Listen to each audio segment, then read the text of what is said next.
Tanguy est dyslexique. Il utilise le mind mapping. Il a découvert le mind mapping depuis quelques mois et ça lui permet de s'organiser dans la vie de tous les jours. Tanguy, bonjour. Oui, bonjour. Ben voilà, je téléphone avec un GSM. Hein, la réception n'est pas très bonne.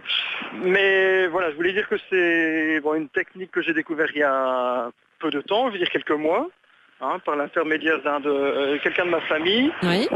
Je suis moi-même dyslexique et donc je trouve que c'est vraiment une méthode très pratique pour pouvoir s'organiser.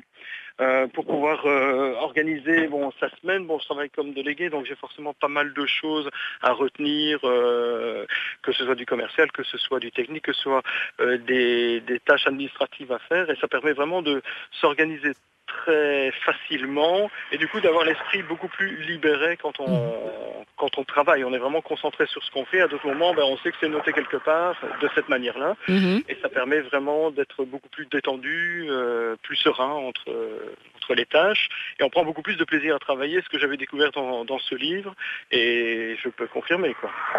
On est plus efficace dans ce que l'on fait, je trouve. C'est bien, encore une fois d'aligner ces mots-là, plus efficace, plus serein aussi dans son travail et dans sa vie, quoi. Oui. Ça change une vie, en fait, le mind mapping. Et alors avec plus de plaisir, voilà, exactement. Le plaisir. Ce que l'on fait.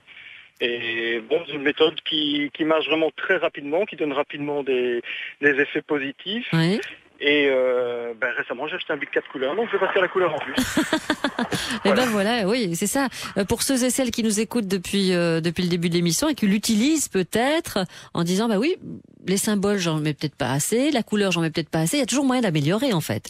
Alors il y a toujours moyen d'améliorer, mais je dis aussi en faisant passer la méthode, il y a les règles et puis il y a l'appropriation des règles. Il faut faire ce qui est logique pour nous.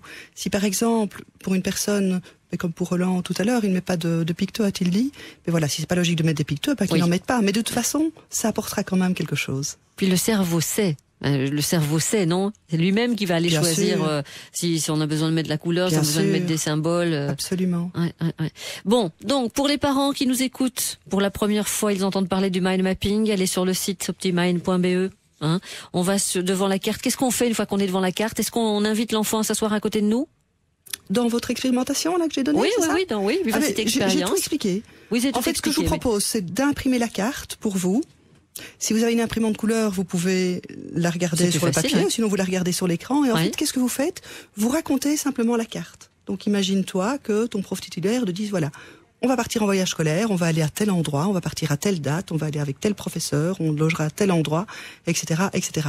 Et puis vous mettez l'écran noir et puis vous posez simplement des questions. Tiens, où est-ce que vous irez? Quand ça? Qu'est-ce que vous allez manger? Qu'est-ce que vous allez faire? Et vous allez voir que votre enfant va pouvoir vous ressortir énormément d'informations.